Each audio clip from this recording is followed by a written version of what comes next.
ગુજરાતની અંદર વરસાદનો વધુ એક નવો રાઉન્ડ છે તે શરૂ થવા જઈ રહ્યો છે। હવે આગામી 2 દિવસ દરમિયાન ગુજરાતની અંદર અતિ ભારે વરસાદની શક્યતા છે તે વ્યક્ત કરવામાં આવી છે। એટલે કે જે બંગાળની ખાડીમાં જે ડિપ્રેશન બન્યું હતું એ હવે ક્યાંક ડીપ ડિપ્રેશનમાં ફેરવાઈ રહ્યું છે। એટલે કે હવે આ સિસ્ટમ છે ધીમે ધીમે મધ્યપ્રદેશ તરફ થઈ અને ગુજરાત આવી રહી છે। આજે કયા જિલ્લામાં વરસાદની આગાહી છે, સાથે સાથે કાલે 30 તારીખ છે, 30 અને 31 જે જુલાઈ છે ત્યાં ક્યાં અતિ ભારે વરસાદની સંભાવના વ્યક્ત કરવામાં આવી છે તેમની વાત કરવી છે। નમસ્કાર, આપ જોઈ રહ્યા છો નિર્ભય ન્યૂઝ અને હું છું આપની સાથે રિદ્ધિ। વેધર અપડેટમાં આજે વાત કરવી છે કે ગુજરાતની અંદર હવે વધારે વરસાદી રાઉન્ડ શરૂ થવા જઈ રહ્યો છે। અત્યાર સુધી આપણે 2 થી 3 દિવસ દરમિયાન જોયું કે વરસાદનો જે રાઉન્ડ શરૂ થયો હતો આની પહેલાનો એ હવે ક્યાંક ધીમો પડ્યો છે। એટલે કે હળવોથી મધ્યમ વરસાદ છે અમુક પંથકમાં પડી રહ્યો છે। હજુ પણ સૌરાષ્ટ્રના ઘણા બધા પંથકો એવા બાકી છે કે જ્યાં વરસાદ નથી પહોંચ્યો, જેમ કે પોરબંદર છે, દ્વારકા છે, ત્યાંના ખેડૂતો હજુ પણ રાહ જોઈને બેઠા છે। ઘણા બધા ખેડૂત છે અમને કમેન્ટ પણ કરી રહ્યા છે કે અમારે ત્યાં ક્યારે વરસાદ આવવાનો છે, પરંતુ આ વખતે જે આ વરસાદી રાઉન્ડ આવવાનો છે તેમાં આખા ગુજરાતની અંદર વરસાદની સંભાવના છે તે હવામાન વિભાગ દ્વારા વ્યક્ત કરવામાં આવી છે। આ આગાહી છે હવામાન વિભાગના અલગ અલગ જે વૈજ્ઞાનિક છે, નિષ્ણાંતો છે તેમના દ્વારા વ્યક્ત કરવામાં આવી છે। સૌથી પહેલા તો આપણે સમજી લઈએ કે જે બંગાળની ખાડીની અંદર જે સૌથી પહેલા આપણે થોડા દિવસ પહેલા જોયું હતું કે અહીંયા એક સિસ્ટમ બની રહી છે, પછી તે અપર એર સાયક્લોનિક સર્ક્યુલેશનમાં ફેરવાયું, ડીપ ડિપ્રેશનમાં ફેરવાયું અને હવે જે અહીંયા આ સિસ્ટમ બની હતી એ ડિપ્રેશનમાં તો ફેરવાઈ છે, હવે આખી સિસ્ટમ ડીપ ડિપ્રેશનમાં ફેરવાઈ ગઈ છે। એટલે કે હવે ધીમે ધીમે આ સિસ્ટમ છે તે આગળ વધી રહી છે। અત્યારે સિસ્ટમ અહીંયા પહોંચી છે, હવે થોડા દિવસોની અંદર જે મધ્યપ્રદેશ છે ત્યાં પહોંચવાની છે, સંબલપુર છે, બાસના છે, આ વિસ્તારની અંદર આ સિસ્ટમ પહોંચી છે। એટલે હવે આવતીકાલ સુધીમાં તે જે અહીંયા મધ્યપ્રદેશ તરફ છે, નાગપુર છે, ત્યાં પહોંચી જવાની છે। સિસ્ટમ ધીમે ધીમે આગળ વધી રહી છે, ડીપ ડિપ્રેશનમાં જ્યાં ફેરવાય છે તેમના જ કારણે હવે પરિસ્થિતિ છે તે ક્યાંક આગળના સમયમાં વધારે ખરાબ થવાની છે, કારણ કે જે વરસાદી સિસ્ટમ આગળ વધી રહી છે તેમના થકી મધ્યપ્રદેશ તરફ થઈ અને પછી જે વડોદરાનો વિસ્તાર છે, દેડિયાપાડા છે, રાજપીપળા છે ત્યાંથી થઈ અને આ સિસ્ટમ છે આખા ગુજરાતની અંદર ફેલાવાની છે। એટલે એમનો જે આખો આ વે છે એ મધ્યપ્રદેશ તરફ થઈને જે મધ્ય ગુજરાતનો આખો વિસ્તાર આવે છે ત્યાંથી થઈ અને પછી સૌરાષ્ટ્ર તરફ આવવાનું છે। એટલે કે જે પોરબંદર, દ્વારકા, જામનગર કે જે વિસ્તારની અંદર વરસાદ ઓછો નોંધાયો છે ત્યાં વરસાદની સંભાવના છે તે વ્યક્ત કરવામાં આવ્યું છે। આજના દિવસ દરમિયાન આપણે જોઈ રહ્યા છીએ કે વિંડીના માધ્યમથી આખું ગુજરાત કોરું છે, માત્ર અમુક વિસ્તાર કે જેમ કે સુરત છે, વાપી છે, વલસાડ, તાપી, દાદરા નગર હવેલી આ વિસ્તારને બાદ કરતા ક્યાંય જ આપણને ભારેથી અતિ ભારે વરસાદ નથી દેખાતો, ભારે વરસાદની શક્યતા પણ નથી, માત્ર હળવાથી મધ્યમ વરસાદની જે શક્યતા છે તે વ્યક્ત કરવામાં આવી છે અને દેખાઈ પણ રહ્યું છે કે હળવોથી મધ્યમ વરસાદ છે તે પડી રહ્યો છે। આ પરિસ્થિતિ લગભગ 12 કે 1 વાગ્યાની આપણે જોઈ રહ્યા છીએ।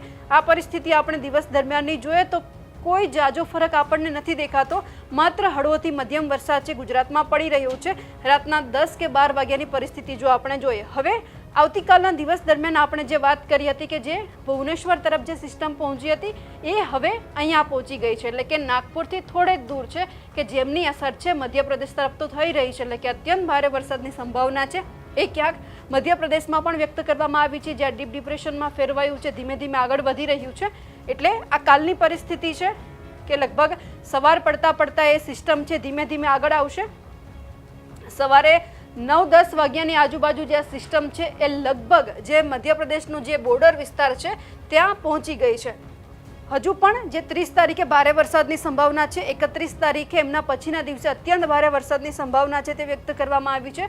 હવે આપણે જોઈ રહ્યા છીએ 30 તારીખની આજુબાજુ લગભગ 9-10 વાગ્યાની આજુબાજુ એકદમ જ્યાં ડીપ ડિપ્રેશન છે એ ક્યાંક મધ્યપ્રદેશમાં પહોંચી ગયું છે, નાગપુર જે ઇન્દોરનો વિસ્તાર છે। એટલે કે આખા મધ્યપ્રદેશની અંદર અત્યંત ભારે વરસાદની સંભાવના છે, એમની જ અસર છે એ આપણને અહીંયા જે સુરત છે એટલે કે ઉત્તર ગુજરાતનો પટ્ટોથી લઈ જે મધ્ય ગુજરાત, દક્ષિણ ગુજરાત છે ત્યાં આપણને વરસાદી માહોલ જોવા મળી રહ્યો છે। અત્યંત ભારે વરસાદ જે અહીંયા જે તાપી છે, વલસાડ છે, નવસારી એ વિસ્તારમાં આપણને દેખાઈ રહ્યા છે।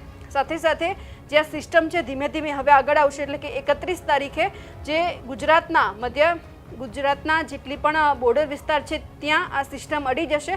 એટલે આપણને વધારે જે આ વરસાદી રાઉન્ડ છે તે આપણને ફેલાયેલો દેખાશે। 5-6 વાગ્યાની સવારની વાત કરી રહ્યા છીએ, સાંજના લગભગ 5-6 વાગશે એટલે કે ગુજરાતની પરિસ્થિતિ કંઈક અલગ આપણને જોવા મળશે.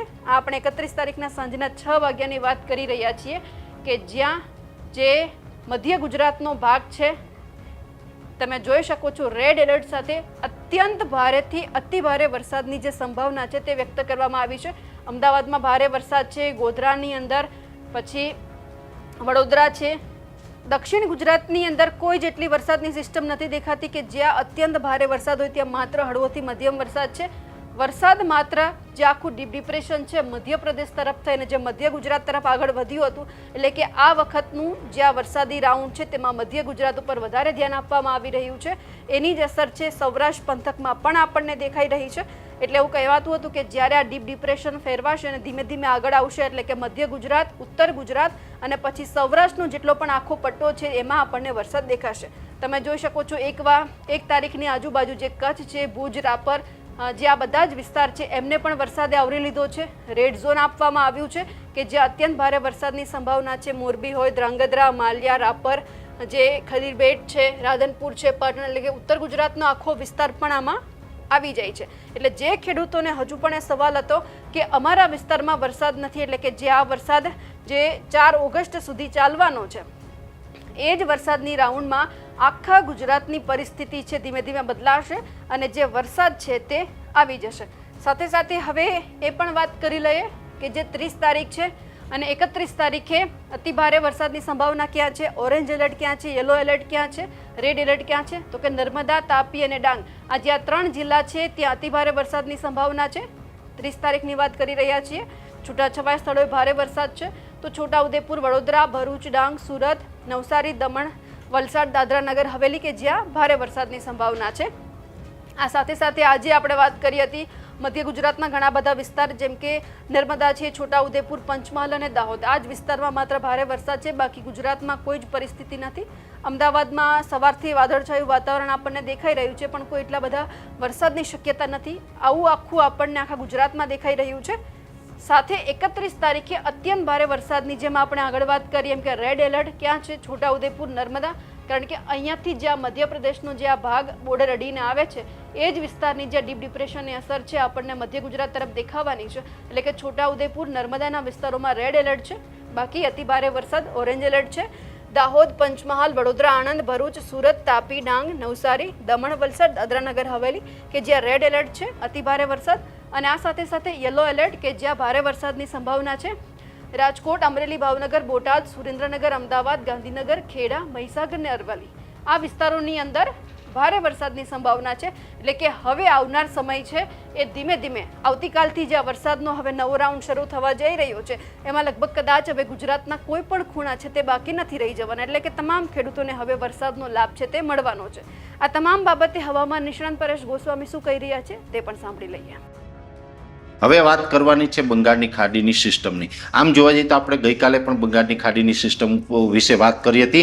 બંગાળની ખાડીમાં જે સિસ્ટમ હતી એ ગત રાત્રે મજબૂત પણ થઈ છે અને ઓડિશા ઉપર લેન્ડિંગ થયું છે. એટલે અત્યારે એ સિસ્ટમ છે એ ઓડિશા ઉપર પહોંચી ગઈ છે અને સતત અત્યારે પશ્ચિમ દિશામાં આગળ વધી રહી છે. એ સિસ્ટમ છે એ આજે વધુ મજબૂત બનીને ડીપ ડિપ્રેશન બની ગઈ છે. ડીપ ડિપ્રેશન એટલે આમ તો ટોપની કેટેગરી ગણવામાં આવે છે. જ્યારે પણ કોઈ પણ સિસ્ટમ છે સમુદ્રી સપાટી ઉપર આકાર લે એટલે સૌ પ્રથમ યુએસ એટલે કે અપર એર સાયક્લોનિક બને, એનાથી વધારે મજબૂત થાય તો લો પ્રેશર બને, ત્યાર પછી વેલમાર્ક લો પ્રેશર બને. જો વેલમાર્ક લો પ્રેશર મજબૂત થાય તો ડિપ્રેશન બને ને ડિપ્રેશન પછી એ ડીપ ડિપ્રેશન બને. હવે ડીપ ડિપ્રેશન છે એ ટોપની કેટેગરી ગણવામાં આવે છે, ખૂબ મજબૂત ગણવામાં આવે છે. જો ડીપ ડિપ્રેશન પછી વધુ મજબૂત થાય તો એ સીધું સાયક્લોન એટલે કે વાવાઝોડું બની જતું હોય છે.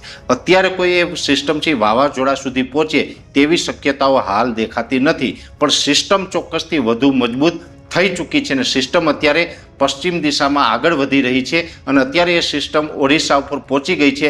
લગભગ 30 તારીખે સાંજ સુધીમાં અથવા તો 31 તારીખે બપોર સુધીમાં એ સિસ્ટમ છે એ ગુજરાતમાં પ્રવેશ કરે તેવી શક્યતાઓ રહેલી છે. એટલે અત્યાર સુધીમાં જોવા જઈએ તો અમે જે સતત આ સિસ્ટમ ઉપર નજર રાખી રહ્યા છીએ એમાં ટ્રેક છે એમાં બહુ કંઈ બદલાવ થયા નથી. એટલે ગુજરાત સુધી તો ચોક્કસથી આ સિસ્ટમ આવવાની છે અને એ સિસ્ટમને કારણે 30 અથવા તો 31 તારીખથી ગુજરાતમાં ફરીથી જે વરસાદનો રાઉન્ડ ચાલુ થશે એ રાઉન્ડ છે એ 4 અથવા તો 5 ઓગસ્ટ સુધી જોવા મળે તેવી શક્યતાઓ છે અને એની અંદર પણ સાર્વત્રિક લગભગ ગુજરાતના 80 થી 90% વિસ્તારને વરસાદનો લાભ આપશે. જો કે સિસ્ટમ નજીક પહોંચશે પછી વધારે અંદાજ આવશે કે કયા વિસ્તારને વધારે અને કયા વિસ્તારને ઓછો લાભ મળશે. ખાસ કરીને એ સિસ્ટમ છે આવશે એટલે કદાચ ઉત્તર તરફથી જાય અથવા તો થોડુંક મધ્ય ઉપરથી નીકળે છતાં પણ મધ્ય ગુજરાતનું અમદાવાદ, આણંદ, નડિયાદ, ખેડા, વડોદરા અને છોટાઉદેપુર સુધીના વિસ્તારો છે એમાંથી ભારેથી અતિભારે વરસાદ છે એ ચોક્કસ જોવા મળશે અને એ સાથે દક્ષિણ ગુજરાતનું ભરૂચ, અંકલેશ્વર, રાજપીપળા